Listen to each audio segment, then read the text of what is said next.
Friends कैसे आप लोग फ्रेंड्स, स्वागत है आपका मेरे चैनल पे जिसका नाम है पढ़ लें।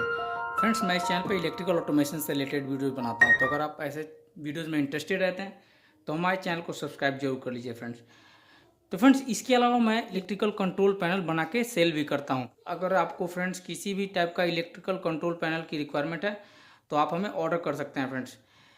मैं ज़्यादातर जो पैनल बनाता हूँ फ्रेंड्स उसमें लिफ्ट के पैनल्स होते हैं ज़्यादातर। उसके अलावा फ्रेंड्स मैं ईओटी क्रेन के भी पैनल्स बनाता हूँ, या स्टार डेल्टा ड्यूल स्टार्टर का पैनल, या auto transformer starter, automatic reverse forward में स्टार्टर, या कोई भी पंप का पैनल हो जिसमें फ्लोट स्विच के थ्रू कंट्रोल हो रहा, कोई के अलावा पीएलसी एचएमआई से रिलेटेड भी अगर आपको पैनल की रिक्वायरमेंट है तो मैं वो आपके लिए बना सकता हूँ फ्रेंड्स। तो ऐसे किसी भी टाइप के कंट्रोल पैनल की रिक्वायरमेंट है तो आप हमें ऑर्डर दे सकते हैं इस नंबर पर फ्रेंड्स। तो चलिए आज का वीडियो शुरू करते हैं। आज के वीडियो तो आज एक ऐसा ही वीडियो लेके आऊँ जिसमें मैं आपको एक वीएफडी के बारे में, डेल्टा के वीएफडी के बारे में समझाने वाला हूँ। ये है फ्रेंड्स हमारा डेल्टा का वीएफडी ईएल सीरीज। ये फ्रेंड्स सिंगल फेज वीएफडी, मतलब सिंगल फेज से 3 फेज मोटर को हम रन करेंगे। सिंगल फेज सप्लाई से 3 फेज मोटर को रन कर सकते हैं इस वीएफडी से फ्रेंड्स। तो इसमें इनपुट में हमें फेज और न्यूट्रल देना, आउटपुट हमें 3 फेज आउटपुट मिलेगा जिससे हम 3 फेज मोटर को रन कर सकते हैं। ये 2 HP का एक ड्राइव है फ्रेंड्स डेल्टा का, तो इसके बारे में आज समझेंगे। इसके अलावा फ्रेंड्स पूरा पैनल का मैं वायरिंग भी दिखाऊंगा कि कैसे मैं एक बीएफडी को स्टार्ट स्टॉप पुश बटन के थ्रू ऑन स्टार्ट और स्टॉप कर सकते हैं। पोटेंशियोमीटर का यूज कैसे करते हैं, एम्पियर मीटर कैसे लगाएंगे, start stop on off switch जो है उसका कैसे यूज करेंगे, सारा डिटेल इस वीडियो में बता दूंगा आपको। तो फ्रेंड्स मैंने ऑलरेडी वायरिंग किया हुआ है। ये भी एक पैनल जो है मैंने किसी कस्टमर के लिए बनाया हुआ है। आपको इसका वायरिंग एक्सप्लेन करता हूँ। तो इस टाइप के भी पैनल आपको ऑर्डर करने हैं तो मैं आपके लिए बना सकता हूँ फ्रेंड्स।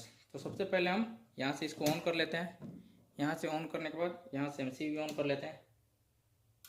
एमसीबी ऑन करते ही हमारा फ्रीक्वेंसी आ गया ड्राइव में। यहाँ देखिए ये स्टॉप दिखा रहा है, अभी एम्पियर 0 है। और यहाँ से हम फ्रीक्वेंसी चेंज कर सकते हैं, जैसे मैं आपको यहाँ पे दिखाता हूँ फ्रेंड्स। यहाँ से अभी मैक्सिमम फ्रीक्वेंसी देखो, जैसे कम करते हैं यहाँ से फ्रीक्वेंसी डाउन हो रहा है, मतलब ये वर्क कर रहा है फ्रेंड्स। अब इसको यहाँ से ऑन करके दिखाता हूँ। ऑन करते ही ऑन हो गया फ्रेंड्स। ये ड्राइव भी हमारी स्टार्ट हो गई। देखिए 14 का फ्रीक्वेंसी पे रन हो रहा है। मैं यहाँ से बढ़ा देता हूँ इसका फ्रीक्वेंसी, जैसे मान लो अभी 34 फ्रीक्वेंसी कर दिया। अभी मैं इसका आउटपुट दिखाता हूँ टेस्टर के through, 3 phase output, 2 phase, 3 phase, तीनों फेज आ रहा है फ्रेंड्स। अब यहाँ से अगर फ्रीक्वेंसी चेंज करेंगे तो नहीं होगा फ्रेंड्स, क्योंकि हमने एनालॉग इनपुट लिया है फ्रीक्वेंसी चेंज करने के लिए। ये पोटेंशियोमीटर है, 0 से 10 वोल्ट इनपुट देता है फ्रेंड्स। यहाँ से जब स्टॉप करेंगे तो स्टॉप हो गया फ्रेंड्स। जैसे मोटर को सप्लाई देंगे तो मोटर जैसे चलेगा हमारा, तो उसका जितना भी मोटर का एम्पियर होगा यहाँ पे शो होगा फ्रेंड्स। ये एक एम्पियर मीटर है। सबसे पहले फ्रेंड्स पावर वाइडिंग समझ लेते हैं। यहाँ से मैंने फेज न्यूट्रल जो है, मेन फेज और न्यूट्रल, ये सबसे पहले मैंने उठा के ये हमारे ऑन ऑफ स्विच को दिया है। ऑन ऑफ स्विच को से आउट होके हमने इस एमसीबी को दिया है, सिंगल फेज एमसीबी को, और सिंगल फेज एमसीबी से आउट होके हमने इसके ड्राइव को इनपुट पावर दे दिया है 220 वोल्ट आर और इस टर्मिनल पे। और आउटपुट से हमने 3 फेज निकाला यू वी डब्ल्यू, और वो हमने 2 फेज यहाँ पे डायरेक्ट ले लिया, और 1 फेज मैंने सीधा इस हमारा जो एम्पियर मीटर है उसके इस सीटी से होते हुए हमने यहाँ पे ले लिया। ये इनबिल्ट 30 एम्पियर तक का सीटी इसमें है, इसलिए मैंने डायरेक्ट इसको यूज कर लिया। हमने सीटी कॉइल की जरूरत नहीं है फ्रेंड्स इसमें। तो ये हमारा फ्रेंड्स हो गया पावर वायरिंग। अब हमारा बचता है फ्रेंड्स पुश बटन के थ्रू कैसे स्टार्ट स्टॉप करना है। तो फ्रेंड्स मैंने पुश बटन के थ्रू स्टार्ट स्टॉप करने के लिए हम ड्राइव का 3 वायर सिस्टम यूज करते हैं। अगर सिलेक्टर स्विच के थ्रू या स्टार्ट स्टॉप करना है तो 2 वायर सिस्टम का यूज करते हैं। मतलब एक सिलेक्टर स्विच लिया, उससे ऑन किया तो हमारा ड्राइव रन हो जाएगा, ऑफ करेंगे तो ऑफ हो जाएगा, मतलब होल्डिंग बनाने की जरूरत नहीं है। लेकिन अगर हम पुश बटन से स्टार्ट स्टॉप करना चाहते हैं तो हमें इसमें होल्डिंग का पैरामीटर यूज करना पड़ता है, जिसके लिए हमें 3 वायर सिस्टम का यूज करना पड़ता है। ये पैरामीटर मैं बता दूंगा। और उसके अलावा फ्रेंड्स हमने इसका रिले का यूज करके ये हमारा रन और स्टॉप का इंडिकेशन लैंप यूज किया हुआ। तो सबसे पहले हम इसका रन कमांड कैसे दिया वो बताता हूँ फ्रेंड्स। सबसे तो डीसीएम टर्मिनल से एक वायर उठाया है और हमने स्टॉप पुश बटन पर दिया। स्टॉप पुश बटन से आउट होके हमने स्टार्ट पुश बटन पे लिया। स्टार्ट पुश बटन से आउट होके हमने M1 टर्मिनल पे ले लिया है फ्रेंड्स, TCM और M1 कनेक्ट कर दिया। और फ्रेंड्स एक स्टॉप के आउट से एक वायर उठा के फ्रेंड्स हमने M3 पे कनेक्ट कर दिया है। ये हमारा होल्डिंग वाला कनेक्शन है फ्रेंड्स। यही वायर अगर हमें, ये हम एनपीएन फंक्शन में यूज कर रहे हैं तो हमें डीसीएम से यूज करना है। अगर पीएनपी फंक्शन के लिए यूज करना चाहते हैं तो हमें 24 वोल्ट से वायर उठाना पड़ेगा, डीसीएम के बजाय 24 वोल्ट से वायर उठाएंगे। और यहाँ पे ये नॉब यहाँ पे दिख रहा है, जो नॉब में हमें एनपीएन की जगह पीएनपी सिलेक्ट करना पड़ेगा। अभी डिफॉल्ट में एनपीएन सिलेक्टेड है फ्रेंड्स। तो इस तरीके से friends start stop push button की वायरिंग हो गई। अब समझ लेते हैं ये पोटेंशियोमीटर की वायरिंग कैसे किया हुआ। पोटेंशियोमीटर के लिए फ्रेंड्स इस ड्राइव में हमें +10 वोल्ट AVI और ACM टर्मिनल को यूज करते हैं। +10 वोल्ट से 10 वोल्ट का सप्लाई दिया, ACM से 0 वोल्ट दे दिया, और AVI जो पोटेंशियोमीटर से आउट निकलेगा वोल्ट, आउटपुट जो वोल्टेज देगा वो वायर उठा के हमें AVI पे कनेक्ट कर देना है। तो हमारा इस तरीके से पोटेंशियोमीटर वर्क करेगा। और फ्रेंड्स अब हम इंडिकेशन लैंप की वायरिंग बताता हूँ। इंडिकेशन लैंप में friends RA RB RC terminal है, तो RC टर्मिनल कॉमन होता है, RA NO RB NC होता है फ्रेंड्स। तो फ्रेंड्स सबसे पहले आरसी टर्मिनल पे हमने फेज डायरेक्ट दे दिया आरसी टर्मिनल पे, और आरसी टर्मिनल पे कॉमन मिल गया। अब हमने RA NO है तो RA NO से वायर उठा के, एक NO से वायर उठा के हमने स्टार्ट ऑन इंडिकेशन लैंप को दे दिया, और NC से वायर उठा के हमने RB से एक वायर उठा के स्टॉप पे दे दिया। तो जब तक ड्राइव हमारा स्टॉप मोड में रहेगा तो हमारा NC रहेगा, तो हमारा NC का लाइट आ रहा है। देखिए जैसे ये देखिए स्टॉप है तो NC का लाइट आ रहा है। और जैसे इसका रन कमांड देंगे तो रन आते ही ये रिले ऑन हो जाएगा, NC NO हो जाएगा, NO NC हो जाएगा। तो NO वाला लाइट से हमने स्टार्ट को ऑन को दिया तो वो ऑन हो जाएगा। अब इसके पैरामीटर पे चलते हैं। हम पहले समझते हैं बेसिक पैरामीटर। सबसे पहले जो हमारा स्टार्ट स्टॉप का यूज करना है 3 वायर सिस्टम, उसको कैसे यूज करना है। उसके अलावा देखते हैं कि हम पोटेंशियोमीटर से कैसे, किस पैरामीटर में जाके हम एनालॉग इनपुट सेट कर सकते हैं फ्रीक्वेंसी को चेंज करने के लिए। और तीसरा हम रिले का देखें कि किस पैरामीटर पे हमें रिले का फंक्शन यूज करना है। तो सबसे पहले हम समझते हैं हमें इस टर्मिनल का यूज करके अगर हमें इस ड्राइव को स्टार्ट स्टॉप करना है, रन करना है तो कैसे करना है। तो सबसे पहले मोड का डिटेल समझाता हूँ फ्रेंड्स। सबसे पहले जो दिख रहा है ये फ्रीक्वेंसी दिख रहा है F33.4। एक बार मोड बटन दबाएंगे तो हमारा एक्चुअल फ्रीक्वेंसी दिख रहा है। अभी जीरो स्टार्ट नहीं, इसलिए जीरो फ्रीक्वेंसी दिख रहा है। जैसे फ्रीक्वेंसी चेंज होगा इसमें, वैसे वैसे यहाँ पे फ्रीक्वेंसी चेंज होगा। आउटपुट फ्रीक्वेंसी शो होता है, ये हमारा एम्पियर, आउटपुट एम्पियर शो होगा फ्रेंड्स। ये हमारे बहुत सारे स्टेटस होते हैं हमारे ड्राइव के, वो सारे स्टेटस शो होंगे इसमें। ये हमारा शो हो रहा है कि फॉरवर्ड में है रन, अभी फॉरवर्ड का है। अगर रिवर्स करना है तो यहाँ से हम रिवर्स कर सकते हैं, मैनुअल मोड में होगा तब सब फ्रेंड्स। अगर ऑटो ये टर्मिनल वाले मोड में नहीं कर सकते फ्रेंड्स। ये फ्रीक्वेंसी होगा। और पैरामीटर में चेंज जाने के लिए हमें इंटर बटन दबाना पड़ेगा। तो 0.00 एक बार इंटर बताएंगे 0.00 पैरामीटर शो हो गया। तो सबसे पहले हम चलते हैं ऑपरेशन मोड, इसका टर्मिनल पे कैसे लेना है। तो उसके लिए हमें फ्रेंड्स ये 2.01 में जाना पड़ेगा। 2 आ गया, इंटर दबाया और 01 चलते हैं। 2.01 ये 01 सिलेक्टेड है, 01 सिलेक्टेड है फ्रेंड्स, मतलब कि एक्सटर्नल टर्मिनल सिलेक्टेड है। अगर यहाँ पे 0 डाल देंगे तो एक कीपैड से यहाँ से स्टार्ट स्टॉप कर सकते हैं फ्रेंड्स। तो समझ गए। अब हम चलते हैं कि इसको फ्रीक्वेंसी कहाँ से चेंज करना है। फ्रीक्वेंसी ये पोटेंशियोमीटर का यूज करके फ्रीक्वेंसी चेंज कर सकते हैं, या अप डाउन एरो करके, या एक्सटर्नल रिमोट में हमारा पोटेंशियोमीटर यूज करके। तो हमने पोटेंशियोमीटर एक्सटर्नल में यूज किया तो 2.00 पे चलते हैं।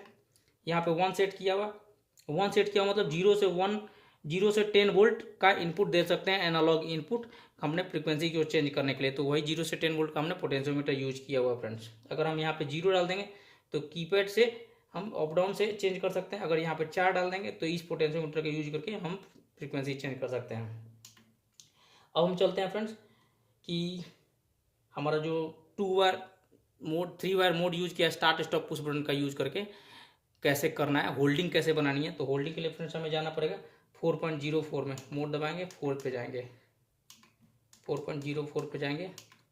इसमें 2 डालना है फ्रेंड्स। 4.04 में 2 है मतलब 3 वायर सिस्टम, 0 रहेगा तो 2 वायर सिस्टम, और 1 भी रहेगा तो 2 वायर सिस्टम। तो यहाँ पे मान लो अगर 0 डाल देते हैं तो इसका मतलब होगा कि हम एक बार स्टार्ट देंगे तो रन होगा, जैसे बंद करेंगे तो बंद हो जाएगा। लेकिन इसमें ऐसा नहीं है फ्रेंड्स। स्टार्ट पुश बटन दबाया तो M1 पे कमांड मिलेगा, जैसे छोड़ देंगे तो भी हमारा होल्ड रहता है। अभी 3 वायर सिस्टम है फ्रेंड्स।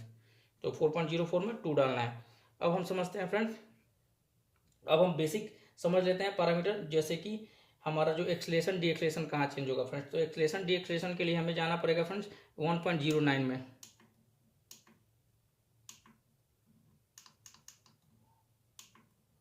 1.09 में एक्सलेशन आएगा, तो 0.5 है, मतलब कि कितने धीरे धीरे हमें मोटर को रन कराना है, फुल स्पीड पे कितनी देर में लाना है। 0.5 है, 1.010 डी एक्सलेशन है, कितनी देर में स्टॉप करना है उसको, तो ये भी 0.5 मतलब तुरंत रन होगा, तुरंत स्टॉप होगा।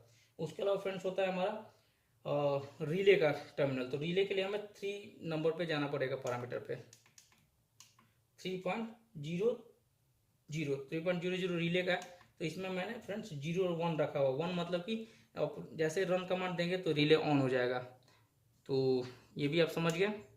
उसके अलावा फ्रेंड्स समझते हैं हम लोग, अब हम समझ लेते हैं फ्रेंड्स कि बेसिक जो भी पैरामीटर होते हैं। तो सबसे पहले 0 में चलते हैं फ्रेंड्स, 0.02 फ्रेंड्स है, ये हमारा फैक्ट्री रीसेट करने के लिए है फ्रेंड्स। इसमें 0 है, इसमें 8 डाल देंगे तो लॉक हो जाएगा, 9 डाल देंगे रीसेट हो जाएगा।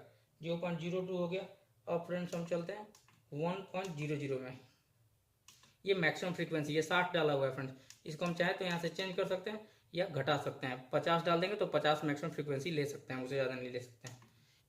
अब फ्रेंड्स हम चलते हैं फैन के कंट्रोलिंग पे, कूलिंग फैन के कंट्रोलिंग पे। तो इंटर दबाते हैं, और इंटर दबाने के लिए हमें कूलिंग फैन के कंट्रोलिंग के लिए हमें जाना पड़ेगा फ्रेंड्स 3.08 पे।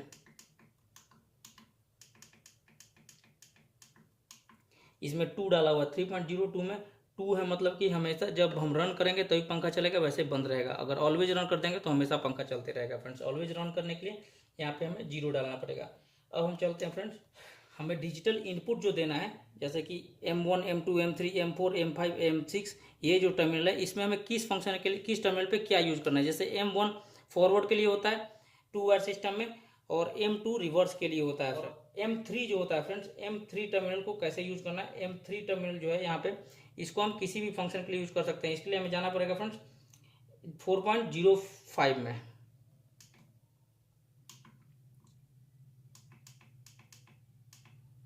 4.05 M3 टर्मिनल के लिए होता है। MI3 इसमें 1 डाला हुआ, 1 डाला हुआ मतलब कि फ्रेंड्स हमारा फर्स्ट स्पीड, मतलब कि पहला जब स्टार्ट दिया तो जिस स्पीड पे है, लेकिन फिर जैसे M3 को कनेक्ट करेंगे DCM के साथ तो हमारा सेकंड स्पीड जो भी हमने रखा हुआ होगा वो सेकंड स्पीड पे चला जाएगा। तो उसके लिए हमें M3 टर्मिनल को यूज़ करना पड़ता है फ्रेंड्स। अगर हम M4.05 को यूज़ करके हमने M3 टर्मिनल को यूज़ कर लिया सेकंड स्पीड के लिए, लेकिन इसका फ्रीक्वेंसी कहाँ डालना है फ्रेंड्स, 5 नंबर टर्मिनल पर जाना पड़ेगा। तो 5.00 है तो वो हमारा सेकंड स्पीड का फ्रीक्वेंसी आएगा फ्रेंड्स। इस पर इंटर करते हैं 00 है। जैसे यहाँ पे जो भी फ्रीक्वेंसी डाल देंगे, जब भी हम M3 पे टर्मिनल पे पावर DCM को कनेक्ट करेंगे तो हमारा सेकंड स्पीड आएगा। तो जो यहाँ फ्रीक्वेंसी होगा रन डाला होगा वही फ्रीक्वेंसी पे रन करेगा फ्रेंड्स। इस इनपुट टर्मिनल में अगर हमें रीसेट कमांड रीसेट लेना है फ्रेंड्स, तो उसके लिए हमें जाना पड़ेगा 4.05 से लेके 4.08 M3 से M6 का टर्मिनल है। 5 डाल देंगे अगर यहाँ पे तो रीसेट हो जाएगा, 8 डाल देंगे तो जॉग का फ्रीक्वेंसी मिलेगा। अगर यहाँ पे 10 डाल देते हैं, किसी भी टर्मिनल के लिए 10 डालते हैं, तो हम उस टर्मिनल को यूज करेंगे। उस टर्मिनल पर जितनी बार कमांड देंगे उतनी बार फ्रीक्वेंसी बढ़ेगा, और अगर 11 डाल देते हैं तो जितनी बार कमांड देंगे उतनी बार फ्रीक्वेंसी घटेगा। मतलब अप डाउन फ्रीक्वेंसी हम इनपुट टर्मिनल से भी यूज कर सकते हैं, 2 टर्मिनल से। M3, M4, M5, M6 किसी को भी यूज कर सकते हैं फ्रेंड्स। अब चलते हैं फ्रेंड्स 6.08 पे चलते हैं फ्रेंड्स। ये हमारा फॉल्ट बताता है फ्रेंड्स, 00 अभी दिखा रहा है। तो इसके कोड्स देखने पड़ेंगे कि किस फॉल्ट, किस कोड का क्या मतलब, कौन सा फॉल्ट होता है। अब चलते हैं सबसे इंपॉर्टेंट फ्रेंड्स 7 नंबर टर्मिनल पे 7.00। ये हमारा इनपुट एम्पियर है कि कितने हमने मोटर का रेटेड एम्पियर कितना है वो यहाँ पे डालना है। तो यहाँ पे 7.5 एम्पियर डाला हुआ है। इसको हम कम करके अपने मोटर के हिसाब से यहाँ पे एम्पियर सेट कर सकते हैं फ्रेंड्स। जितने का मोटर होगा उतना एम्पियर सेट कर सकते हैं। जैसे मान लो अभी मैंने 5 एम्पियर यूज कर लिया है, मोटर के हिसाब से इसको चेंज करना है फ्रेंड्स। तो फ्रेंड्स अब आप समझ गए कि इस डेल्टा के सिंगल फेज VFD का यूज कैसे करते हैं, इसका पैरामीटर का प्रोग्रामिंग कैसे करते हैं, या इसका कनेक्शन कैसे करते हैं, वायरिंग कैसे करते हैं। अगर ये आपको वीडियो अच्छा लगा हो तो इस वीडियो को लाइक और शेयर जरूर कीजिए। और ऐसे किसी भी टाइप के पैनल की रिक्वायरमेंट है तो आप हमें इस नंबर पर कॉन्टैक्ट करके इसका ऑर्डर दे सकते हैं फ्रेंड्स। और लिफ्ट के पैनल के लिए भी, लिफ्ट का पैनल अगर आप बनवाना चाहते हैं G+2, G+3, G+4 के लिए, तो मैं उसका बनाता हूँ, तो उसके लिए भी आप ऑर्डर दे सकते हैं फ्रेंड। इसके अलावा अगर आपको ऑनलाइन क्लासेस करनी है, इलेक्ट्रिकल ऑटोमेशन के बारे में सीखना है, कंट्रोल वायरिंग पैनल की सीखनी है, तो आप हमें इस नंबर पे मैसेज कर सकते हैं। वहाँ पे हम बात करेंगे कि क्या क्या चार्जेज होंगे फ्रेंड्स। चलिए आज का वीडियो यहीं शुरू ख़त्म करते हैं, मिलते हैं एक नए वीडियो में, तब तक फ्रेंड्स जय हिंद जय भारत।